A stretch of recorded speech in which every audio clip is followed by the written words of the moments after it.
Hey guys, we are here for week 4, Project 52 reunion. Strays. That's right, Strays, with Mark DiBernardo and Beck Everett, the stars of that movie. Hey guys. Hey. What's up?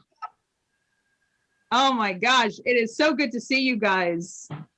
It's good to see you too. I can't believe that it's been 10 years already. I feel like you guys are lying. I know. It's weird how something can feel like it was so long ago and yet only yesterday. Yeah. Kind of all at the same time. It's a really bizarre thing, right? Yep. I was just telling somebody yesterday actually how it dawned on me in a weird mathematical way that I've lived half my lifetime since I graduated high school. Like I was 17 when I graduated, now it's 17 years later. Wow. I finished my entire school career all over again, you know? Yeah. Whoa. Once I realized that, I was like, all right, this feels weird. I don't know how I feel about this. Yeah, that messes with your head when you realize something like that. Yep. Oh. Yeah. Well, what's funny is like we started dating when I was 18. And so like I had said to Sean, like, wow, I can't wait for the day to come that we're together for more than half my life. Like when I'm with you longer than I'm like not with you. So we've gotten to that point for me, but because Sean's a little bit older, we haven't gotten to that point for him yet. So I was like, okay, well, I'm in. I guess we're still waiting for you. Yeah. I forget how old you guys are because you don't look it like at all, you know? Thank you. Oh, thanks. Oh gosh. So what's going on for you guys? I know we have kind of like a weird loaded question, I guess, where we kind of ask everyone like, what is going on for you? Like what has changed and what has stayed the same? Mm-hmm.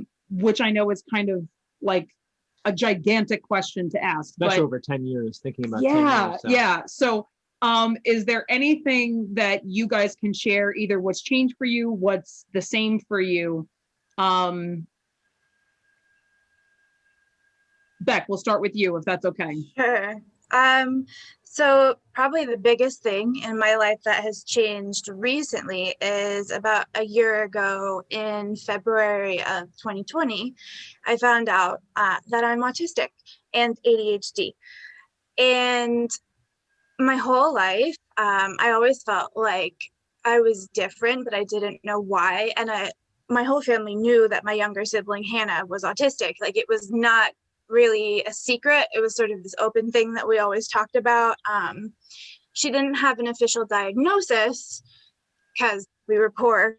And also my dad was kind of freaked out by the idea of officially labeling Hannah that way. But it was something we always talked about because it was so obvious and she fit so many of the kind of media stereotypes that we think of when we talk about autism. So I was sitting in this bar called the $3 Bill, queer as a $3 bill, at just like a queer mixer party with Hannah and our younger sibling, Sam. And I did something, I don't know what it was, but Hannah clocked the behavior and was just kind of like, have you ever thought that maybe you're autistic? And I was just like, absolutely not. I'm terrible at math. Like I don't have any interest in STEM. I'm not a genius like you are, because Hannah is like that kind of true brilliance that's like frightening. And Hannah was just like, I think you need to step back and reevaluate what you actually know about autism and what you think you know about autism. Yeah. Oh, absolutely. Just hearing you say it, you're like, well, I'm not good at math. I'm not this. I'm not that. I'm like all the stereotypes right out there. Yeah, totally. Yeah. And I learned that there's this particular math learning disability, which I have. I found out that I had it when I was a teenager going to Suffolk, right around like a year before we made this movie that we're all talking about.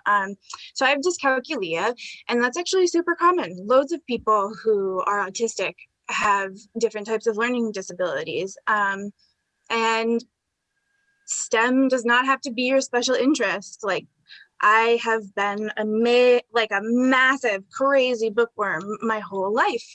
And, you know, I love art history and I love theater.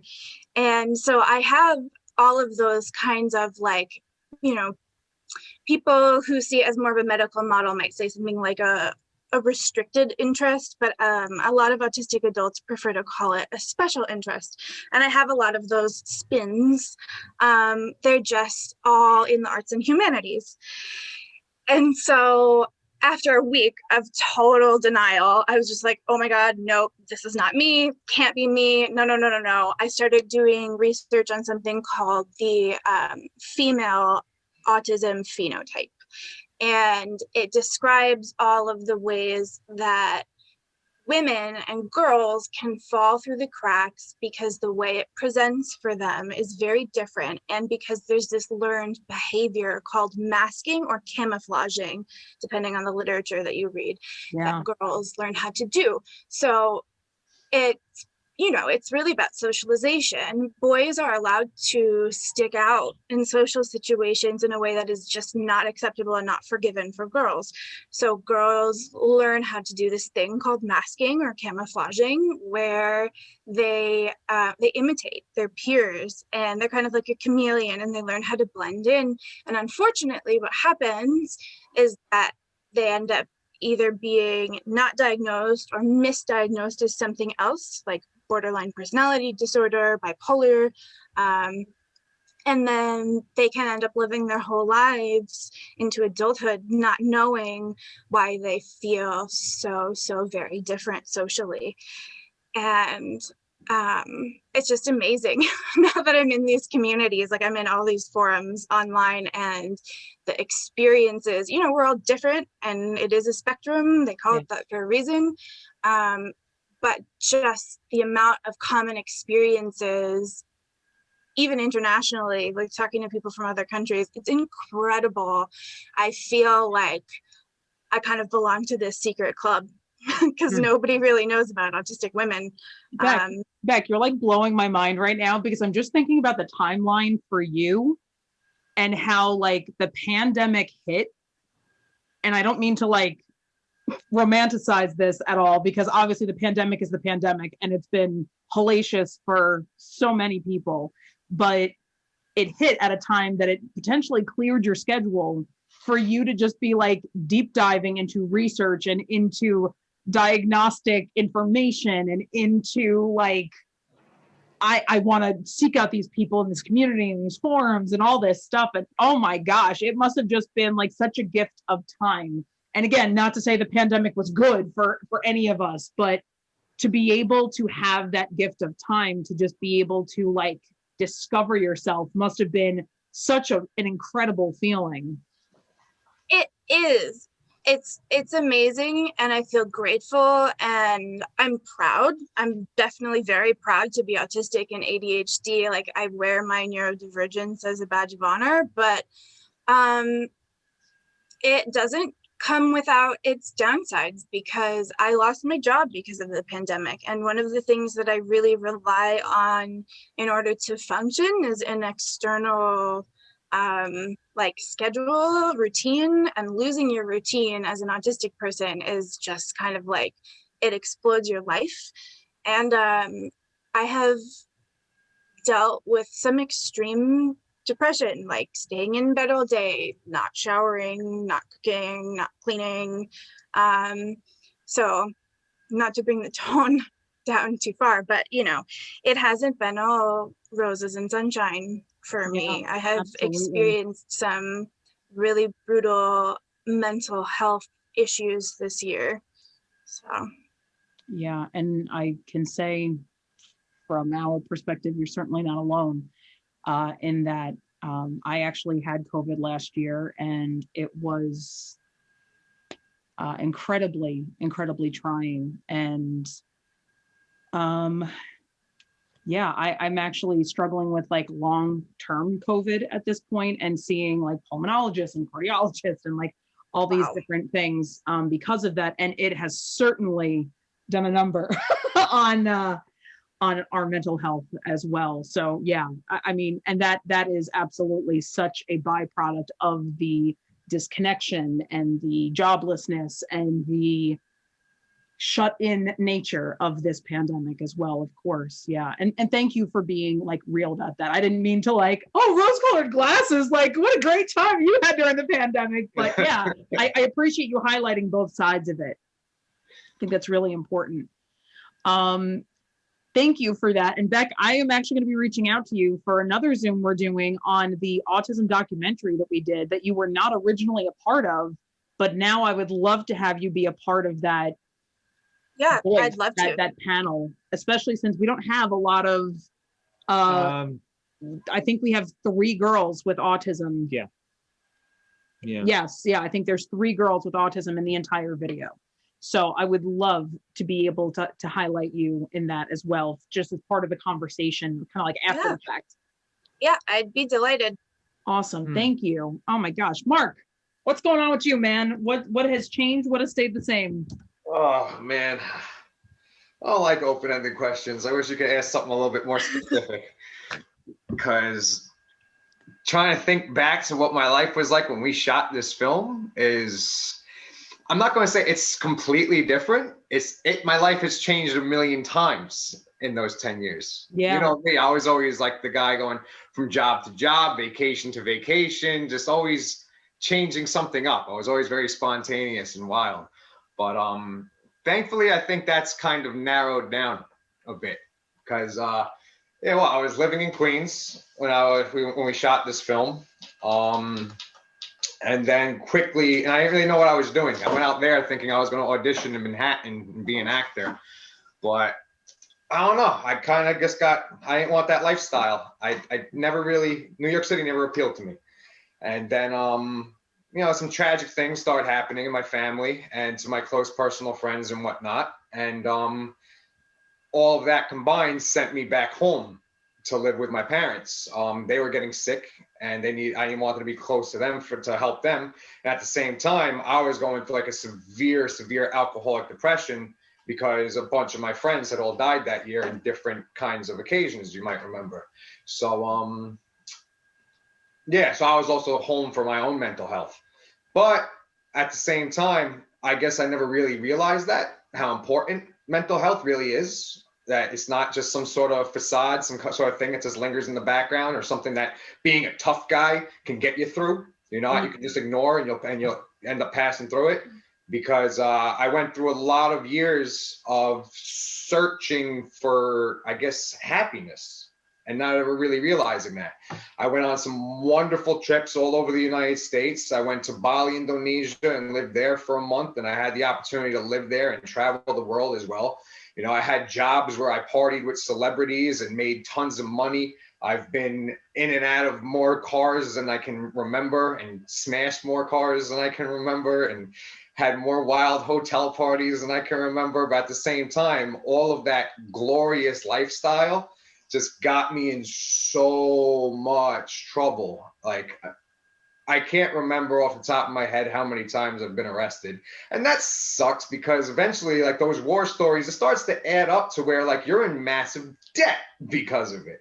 And then also those war stories add up because you get sick and tired of apologizing to people.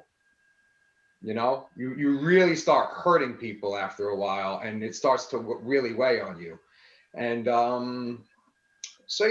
so many times I would get into this lull and then rebuild my life over those 10 years, And then last year, or a year and a half ago, was like the final rock bottom, where the rock bottom kind of falls out from the rock underneath, And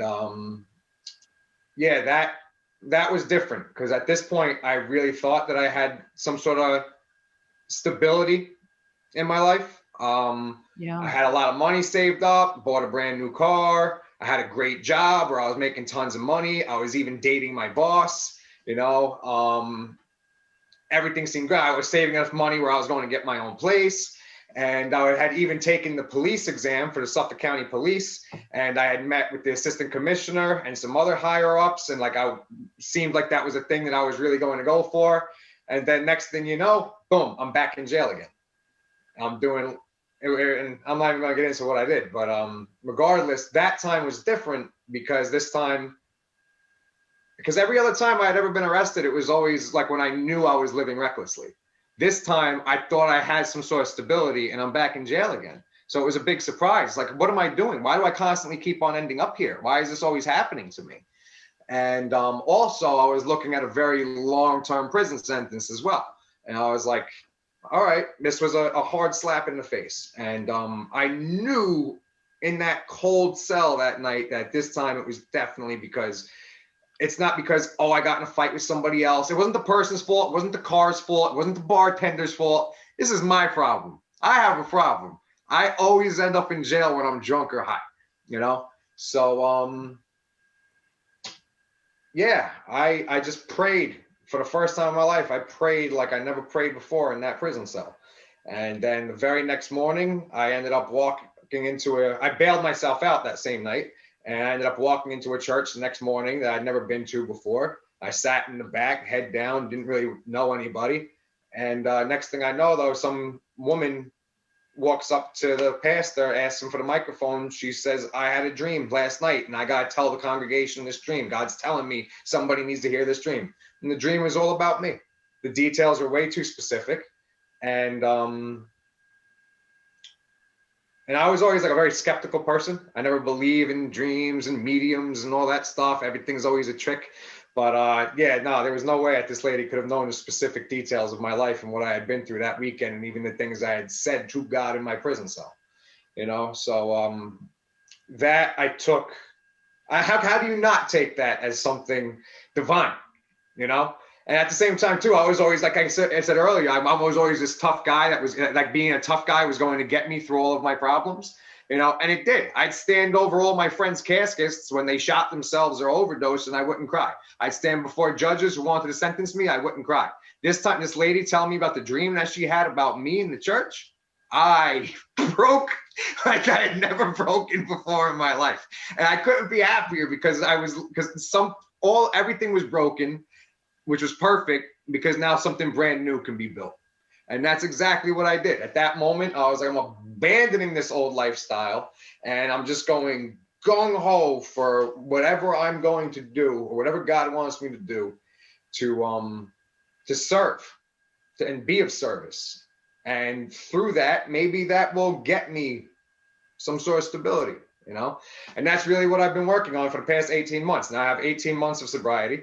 You know, I can't remember. I don't think there's ever been a period in my life since the age of 13 where I had 1 month sober, you know, and not only am I sober, like I don't wake up anymore thinking to myself, oh, I got to stay sober today. It's like now it's not even a thought anymore. My entire life has changed and I have some sort of stability.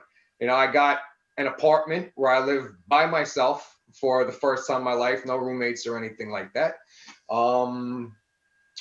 I don't just belong to a church. I work in the church. They're trying to turn me into a sound engineer. I'm doing constant service with them throughout the week, not just on Sundays. And the same thing in the sobriety community, you know, anywhere I'm asked to speak on Long Island, I go. I will end up anywhere. If I could end up on the opposite side of the planet at the snap of a finger with a few $1,000s because somebody told me there was like drugs or something I could do legally over there, I can make it to an AA meeting that night at the last second because you asked me to go speak over there. You know, there's no excuses. Mark, it's so interesting. I'm sorry to interrupt you, but yeah. You actually, before we started recording, you used a phrase about like something you said that night while we were recording about like, yeah, what you can do. And I want to point that out because not just because I love that story, but also because I think that's the thing that stayed true for you. Yeah. That is the consistent of all the change, of all the different things that have taken place in your life. Why don't you share what that story is? Because that is the thing of who you are that has remained true. So you're talking about the tool. All right. So yeah, you guys are the directors of the film, obviously, and I'm your actor.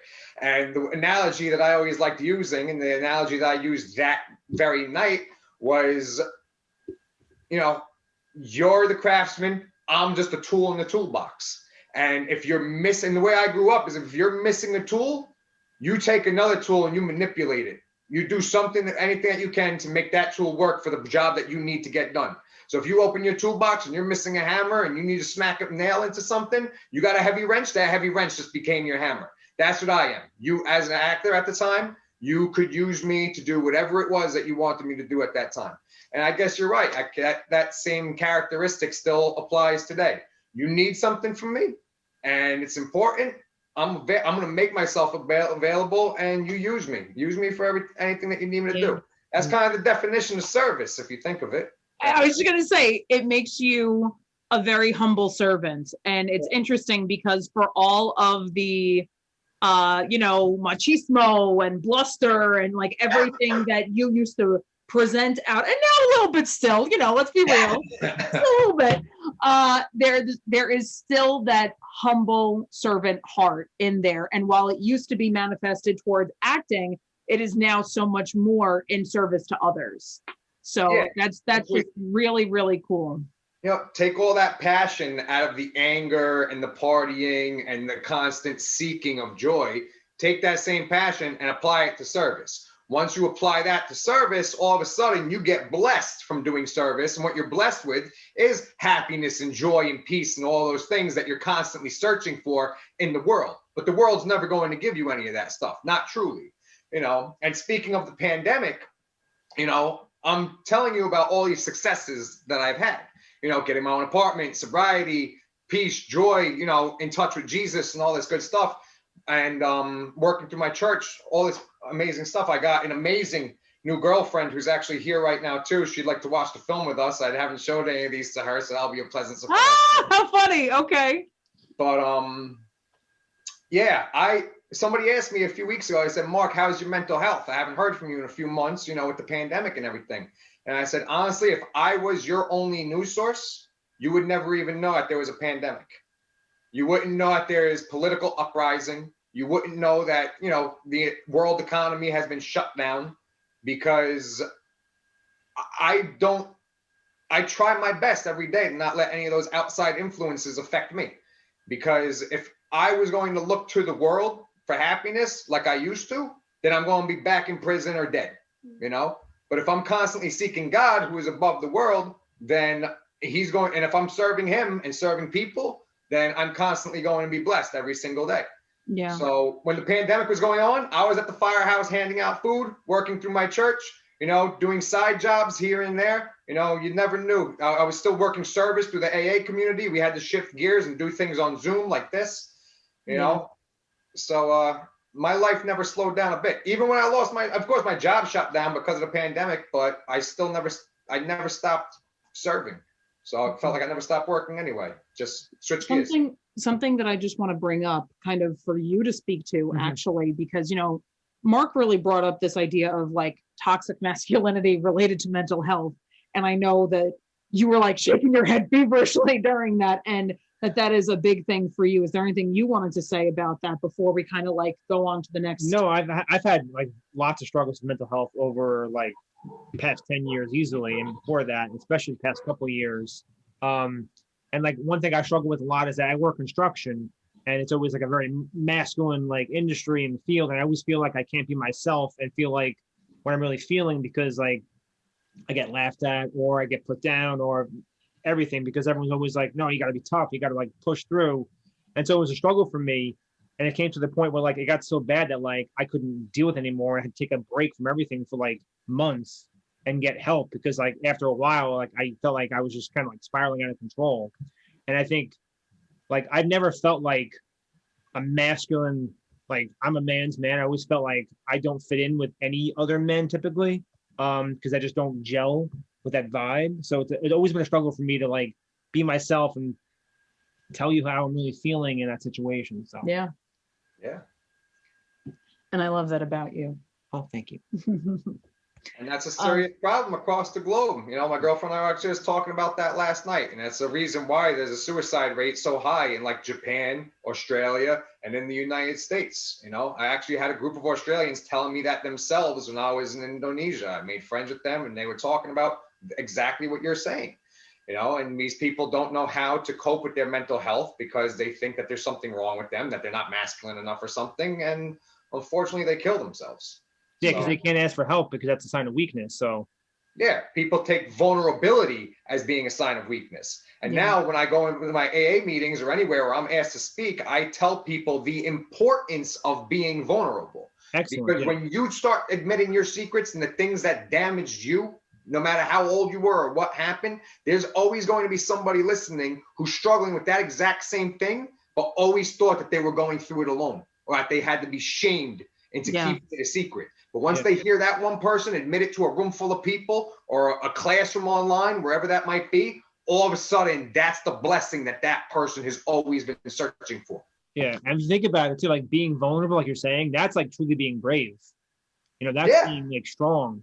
Like people that can't do that, like that's a very different thing, I feel like. So So just to kind of tie it all together, I want to commend honestly all of us for trying our best to be real, to be authentic, to be vulnerable, to speak to our own individual struggles, not as weaknesses, not as shame, but also to be forthcoming, because this is not necessarily the platform for all that, right? Like we're like, oh, we're having a reunion, guys. Isn't this fun? But in truth, I think this is part of what is important to me, certainly, and I know to you about doing this is like, where are we now? Well, guess what? We're 10 years older and wiser and a little bit more broken and a little bit more educated and a little bit more whatever. And so to just kind of celebrate that, I think is really, really beautiful. And I just want to thank you, Beck, for speaking to everything that you spoke to of masking is such an important thing in the community of women that don't ever sometimes recognize the masks, the multiple masks that they wear. And for Mark, you talking about addiction and mental health, and something I just want to say from my own perspective of faith, from my own perspective as a youth minister, is like, it takes work. It takes devotion. It takes like long and hard time in prayer to get to the point that you're at. Like, I wouldn't say that I'm at the point that you're at. Like, the world affects me. Political climate affects me. Race relations affects me. Like, I am not at the point that I'm looking so far to heaven that I'm like, whatever happens on earth, I can heal through God's giving me the gifts of service. Like, I'm not at that point. I try to be, and I try to open my heart to that, but I just kind of wanted to say that because something that I feel very strongly about is like, there is this toxic positivity, honestly, that happens within Christian communities that like, you can pray it away. Mental health isn't real. You can just pray it away. And if you just believe in God enough, then you don't need to take medicine. You don't need to go to a therapist. You don't need to blah, blah, blah. That's not real life for some people. For some people it is, and God bless them, good for them.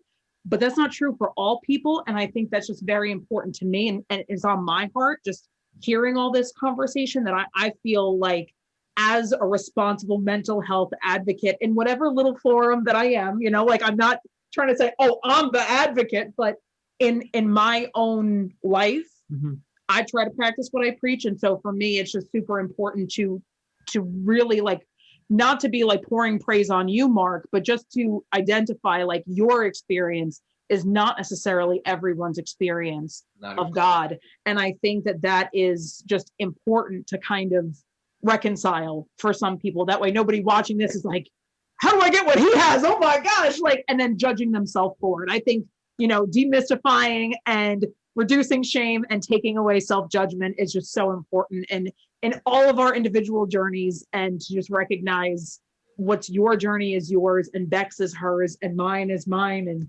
yours is yours, and all the good stuff. So, hey guys. Who does watch this video and has questions, though, just comment on the video, and I'll be happy to reach back out to anybody who ever wants to talk about anything. Whoa, he's politicking for YouTubers now. Oh gosh, that's awesome. I almost feel weird watching this film. I was just gonna say, so are we watching a film now, or what? Weird little film about a serial killer. Sure. Can I invite somebody in to watch it? Yes, of course. Okay. I'm embarrassed to show this to you.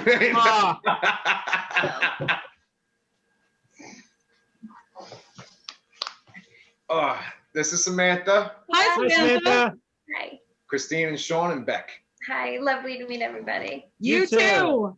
All right. So. Oh, you want to go over the information Oh, about it yes. first? Sorry. That's right. I have stats to share. We've been talking about the information about the film before we watched it. Yes. Okay. So the theme is stray dogs, which is just weird. Who gave us that theme? I don't remember. The genre is suspense. And the random element is Oreos. There you go. They would I think we nailed this one. I was going to say, I think based on that criteria, I think we did a pretty good job. I think so. And we have 663 views Should have been more for this one. on this film. And interestingly, we are not showing it today for the reunion, No. but there is a bonus feature to this film as well called The Many Deaths of Alex Beckford, Oh. AKA Mark being a ham and a half. Yeah.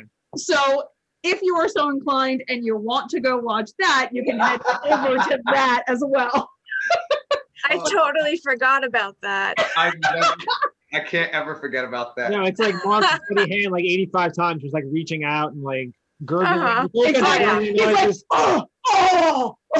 like it's this whole thing. Yeah. Okay, so I guess we should watch it. All right, let's go. Okay, so I'm going to share the screen.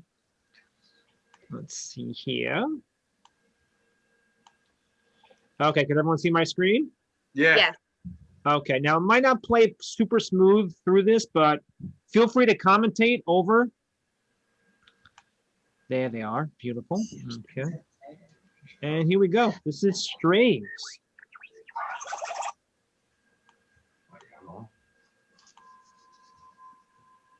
How can I get rid of this?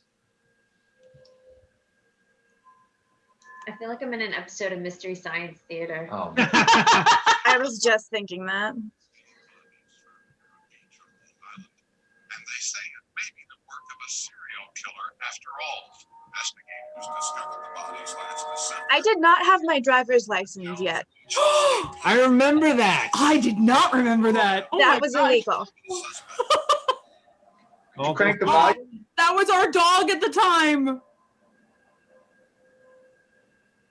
Oh, poor little Oreo. Oreo. Okay, Mark's first appearance is coming up quickly. See if you can catch it. Oh, there he is in the mirror, like a creep. And the nefarious music Yeah. too. The music is so heavy-handed. It really It's is. ridiculous. Oh man, look at all that snow. Yeah, it was a really bad snowstorm right before this. Uh-oh. I always jump. You just jumped. You just jumped.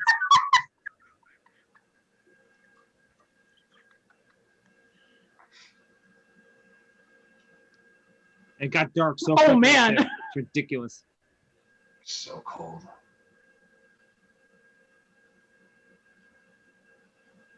How long has this girl been putting up posters for? It looks like 5 hours. Oreo. Uh-oh. Didn't we actually make an email account too for that? We did. Yeah. I haven't checked it in I don't know how long. Can you imagine? We check it and there's like actual emails in there. I forget. Underdog. College campus, maybe? It looks familiar, the building. Yes. This is Is- the East Islip Like art Art museum. Center. Park Yeah, it looks familiar, the building. Oh, Oh, you hear Mark's footsteps crunching.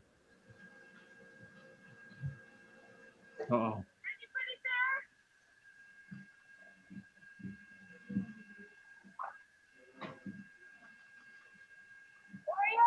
She looks like Audrey Hepburn. Yeah.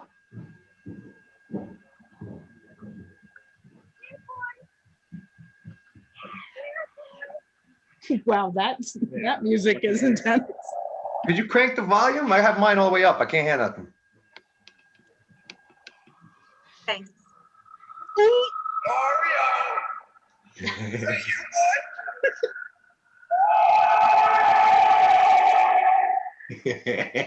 Uh-oh.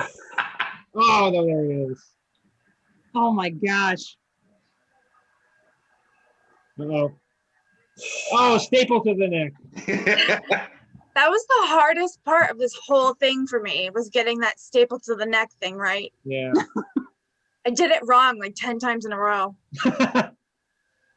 I think we talked over it, so we missed it. But one of my favorite parts of Beck is when she goes, Oreo, Oreo. And it's like the most haunting tone in your voice. And I'm like, oh my God. And then Mark comes with the Now, Oreo. why would you walk towards this car? You know, it doesn't make any sense. What's on the ground? Is that a can of something? I can't tell. I don't think that's our garbage. We wouldn't have done that. That was your car at the time. Yeah, it was my car.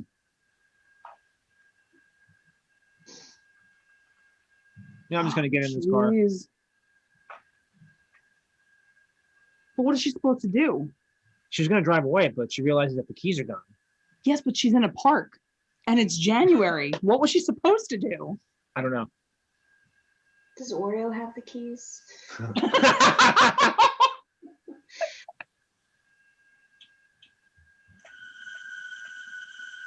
Oh yeah, that's right. I took the remote.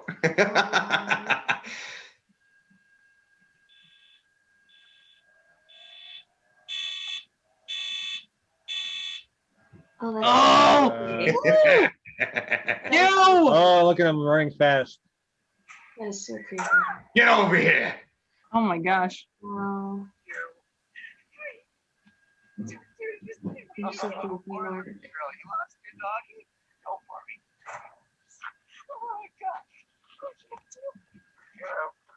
It started snowing during this? Oh my Oh, I God. saw a groping her. Yeah, no, I deserve to die.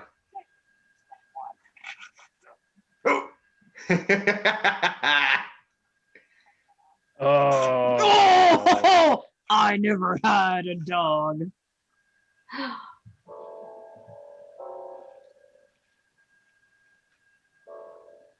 Oh, wow. I didn't expect that. Oh, that's the shot I hate. Why would the blood be on that side of his hand? Well, because it was all over my hands. Yeah. That's one thing I'll never forget. That stuff got everywhere. All these All dead of these, men. all of these dudes gave permission for us to use their images. Just to Alex put that out there. Beckford. I guess that's one thing that hasn't changed the way I look. Oh my gosh. That was brilliant. Oh my gosh, you named her Wyland after your mom's maiden name? I think so, yeah. I don't know. Alex Beckford. You named a serial killer after your mom? I guess. A feminist serial killer. Yeah, these are all the names. Jeez. Whoa, we used Jake? I didn't even realize that. I love that. Oh, thank you. I was not expecting that at all. That was Oh, I brilliant. stop it now. I'll actually replay it later. Has anybody ever said that they couldn't hear the audio on their end before? Probably everyone on YouTube. Yeah. Well, that movie also has very low audio. Like, we didn't even have like a good microphone. I don't think we had a early on, microphone. so I think we were like, I think I maybe was the only other person on that shoot, You and were. I'm never good at the boom mic. yeah. So I was always like, I'm cold. And then he's like, you're clanking the wire. What are you doing? So the audio is bad to begin with. Plus, I'm streaming it through the computer, so you're getting it kind of like lower than it really probably was. So Yeah. Well, I know if I replay it right now, like off the Zoom call, I'll be able to hear it much better. Like the Yeah. quality from Yeah. the Zoom call. and also the my music, compressed- the music is so heavy-handed, and the sound effects are so like too Seriously, much it's that like, Oreo, go, go, go, Yeah. go. And you're like, You should have I heard will- worship I will team say, with me I on have the not phone. watched this in such a long time, Me but neither. I am still impressed by how committed the two of you were, because there is no indication that Mark is going to be the victim. There is no We didn't know, or I didn't know. You didn't know? Sean kept it a secret until partway through the filming. I don't remember that. I guess I did. Yeah, you didn't hand me like the last 2 pages of the script until partway through, and then you gave me like a 15-minute break to completely change Oh, my intentions and motivation. So starting out, I thought that I was really looking for a dog, and like I was very committed to that because that's what I believed as the actor. And then when you gave me that 15-minute break, I decided the reason that I was out there using this fake dog as bait was because my sister had been killed by a predator in a situation similar to this. Oh, So I created this reality in my mind that I was going out and finding men who were like the man who killed my sister, and I was murdering them as sort of like a female vigilante thing. I wish we would have included that into the film. Oh my It's so gosh! cool. Sean's like, if I would have known that. Oh, Strange first too. of all, 10 that's years later. super cool, Beck. Second of all, that's really cool, Sean. I don't even remember that you like delayed access to the rest of the information. I do remember, That's so cool. taking a break at one point, and like there was like a break of like, okay, you guys go off and do stuff, and then I'm gonna look. Yeah, I remember something like that, but I don't remember. That's cool, awesome. Oh my And god! you're an amazing director, Sean. This is why we're having these reunions, because there's so much stuff that we don't remember that other people will remember that we're just like, what? That happened? And we just know Mark to be a creep. Regardless of what happens, he's still a creep. So. Oh my gosh, that part when he's like, hello, little girl. You want me to go? We'll be there soon. I'm just like, so gross. It was a fun time. I remember it was really cold. Oh yeah. And it was super dark, and we had no lights. So it was just the lights in the parking lot. And I do love the concept. I just wish I would have shot it better, and the sound would have been better. That's my only thing. Yeah. Looking back on it. And the score would have been a little less like a little simmered down. Yeah. Honestly, looking back 10 years later and having so much more acting experience under my belt at this point, it's a little embarrassing. There are definitely a few moments where I feel that I was way too big and way too hammy. Like in the beginning, when I'm putting one of the posters on the tree and I'm supposed to like hear something behind me and then decide, oh, it's nothing. I feel like I'm just like, it's like ridiculous. Oh my gosh. I mean, I still think you guys did a great job on that, but I appreciate your honest reflection of your performance. Oh my gosh. Mark, is there anything that you remember from that shoot that you're like, oh man, that happened? Well, piggybacking on what Beck said, I knew right after the film was released, I was like, what is up with my vocal changes? Like on a dime, I go from high pitch to low, gravelly in between, all over the place. That's definitely no, I'm not. All my acting teachers, nobody taught me that. That was just a big mistake on my part. So, but the one thing that I really do remember, honestly, is how cold it was. That was bad, because that blood, the fake blood on my hands, and it was below freezing out that night. Yeah. And you were laying on the ground. Yeah, he was on the ground with the blood on the ground too, because it poured on the ground, and it's corn syrup, so it was just sugar on your hand, freezing. Yep, and I had bad circulation in my hands as it was, because of the job that I had worked like for the past 10 years. By the time we had shot that film, my fingers and hands were already busted up. And then I remember trying to clean the fake blood off of my hands because I couldn't get home. I wasn't going anywhere with my hands like that, obviously. I think we brought wipes with us. No, I think, weren't you like putting your hand in like the snow and stuff like that, or no? Yeah. I used the snow. And actually, there was even an area on the ground where like the ice had melted a little bit, and I washed my hands in a puddle. In freezing water. It hurt so. Christine, you don't remember that? Remember? Yeah, I remember. No, I do. I'm like, I brought you wipes, right? Yeah, almost crying because I couldn't make a fist. Like I couldn't open and close my hands. I needed help moving my fingers until like I do remember that. Yeah. That is terrible. I think we went to get dinner after too, like Applebee's or something like that. Yeah, Applebee's is right down the road from I remember there. that too. We went to get dinner and like just kind of warm up a little bit after. Oh my gosh. Yeah. Severe pain. Oh, well, once again, it is just a like giant homage to the ridiculous way that we just runned and gunned all of these movies. Like, okay, guys, we just gotta make it work. There's no time to think. I'll just wash my hands in some snow. Sure, I'm not freezing. Like, we went to dinner, and rather than walking into the restaurant and kind of like hiding your hands a little bit and then washing them in the bathroom, you were just like, I'll put myself through the punishment of the snow. Okay. It was just so cold. He had to get it off his hands. There was a reason for it. There you go. Could you imagine the person's face Wow. in the snow? Oh man. Ooh. Stranger found that. Did you hear that? No.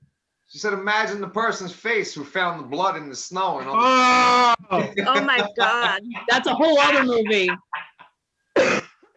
Somebody's Love it. like, what happened here? It's on a college campus too. Oh, that would have been something. Jeez. Oh man. So any last thoughts, reflections, memories that you want to share about this? Thank you for letting me watch. It was phenomenal. Oh, Oh, thank thank you. you. Nice to I meet just you. wanted Nice to to meet you. You were stunning then, and you're so stunning now. Like a fine wine. What about me? No, that's right. Oh boy. Sorry. Any other thoughts, memories, anything you both want to share? Can we do it again? Yeah. You coming back to life? Yeah. Look at me. I grew the hair out again. I got the That's beard true. back. Let's do this again. I Oh do my want to God. explore more of Beck's character story, so I'm down with that. That sounds pretty awesome. I still can't believe that I'm just like, that is a whole other I don't thing. remember Oh that. my That's gosh. so cool. Wow. That gives her so much cool motivation as opposed to like, oh, she's just a serial killer who wants to kill all these dudes. Yes. But Well, then I was deep in the Stanislavski in that moment in my life, so I had to make it really method. yeah. But what's really interesting about that is like, not to say it's appropriate, vigilantism is not good or safe, but No. there is a certain part of me that is like, oh, so all these dudes were like about to be rapists. Like, Yes. They were all Oh, predators in my okay. mind. Yeah. Yeah, and that's great. She's not killing innocent men. She's going to places where she knows. it's true. She's not luring She's them. like Dexter. she's essentially. she's Yeah, exactly. Oh, wow. Wow. Oh man. Yeah. I mean, but a little less so. She's not like disassembling anybody or things We like don't that. know. Oh, well, that's true. The body is missing. Yes. All those dudes were missing, not Yeah, the bodies are gone, Oh, so we don't know what she did with them. My gosh. Eating in the Oreo. Oreo's not missing. Yeah, but I never had a dog. Oh yeah, you said that. I couldn't hear that in the quality, but yeah. Oh my gosh, that's amazing. This was a fun one. Yeah. Oh man, thank you guys so much for being on with us and for just going back in time and also bringing us to right here in this moment to just be able to be with you 10 years later, talking about our lives. And yeah, thank you so much. Thanks so much for this reunion. It's Yeah, great. absolutely. Pleasure was all mine. I love this and I love you guys. Thank you 10 years ago and thank you 10 years later now. Aw. Hmm.